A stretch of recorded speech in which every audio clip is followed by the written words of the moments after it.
Good day, and welcome to Electrify Namibia. In this episode, we are going to be talking about how you can charge your EV. There are two ways of charging your electric vehicle. The first is with AC charging, which can be done at home. The second is DC charging, which requires specialized charging equipment and as such are usually only available at malls or fueling stations. When talking about AC charging, there are two main speeds at which you can charge your vehicle. The first, 3 kilowatts, is what most Namibians charge their car with, which is where you simply take the cable provided to you when you purchase the vehicle, plug the one end into the wall and the other end into your vehicle, and Bob's your uncle, you're charging. Now, if you want to charge a bit faster, you'll have to have a 7 kilowatt wall box installed at your house.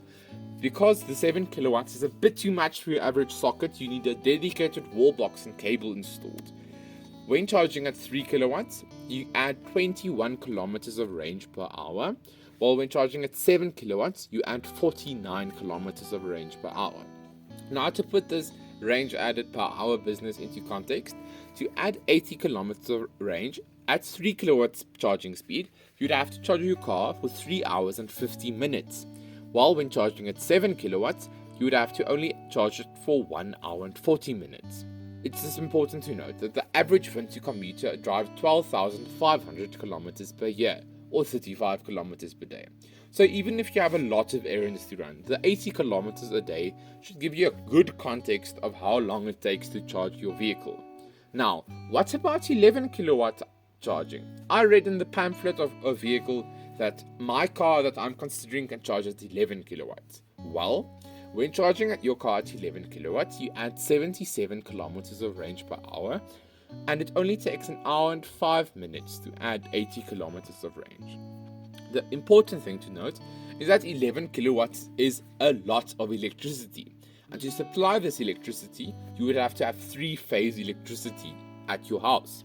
When looking at the graph, you can see that 3-phase electricity, the 3 phases or lines are used to supply electricity to your house.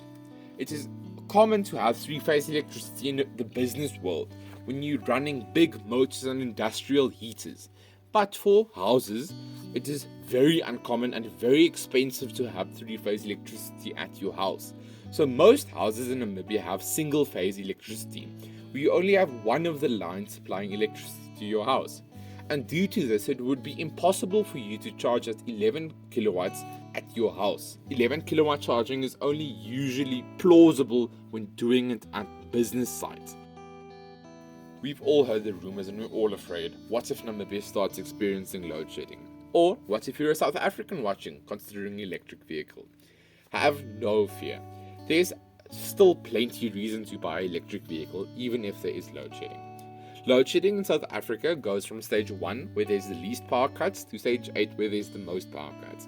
There has historically never been a stage worse than stage 6, which, as you can see from the screenshot of Eskom's Push, the handy app you can track your load shedding with in South Africa, there's quite a lot of power cuts. Well, if you leave your job at 5 p.m. and get home at 6 p.m. and plug in your car immediately, and you have to leave the next morning at 6 a.m. to be in time for your job, you usually have 12 hours of charging time. This is more than enough to charge your car. But what if there's a high stage of load shedding? If you have stage 4 or stage 5, on average you're going to have about 10 hours of electricity between 6 p.m. and 6 a.m., which is still more than enough time to charge your car. And at stage 6, you have 8 hours of power. If, for example, you need to drive a really high distance, you could consider having a higher powered charger installed. But for the average person, 8 hours of charging is more than enough to charge your vehicle. As we saw, it only takes under 4 hours to add 80 kilometers of range to your vehicle. If you quickly want to charge your car, you can make use of DC, or more commonly known as rapid charging. Rapid chargers has 2 main ports, either that of CHAdeMO or that of CCS2. The Nissan Leaf makes use of CHAdeMO, while the Aura, BMW and Mercedes electric vehicles make use of CCS2. If you want to know how fast you can charge your car, it's unfortunately a bit more nuanced.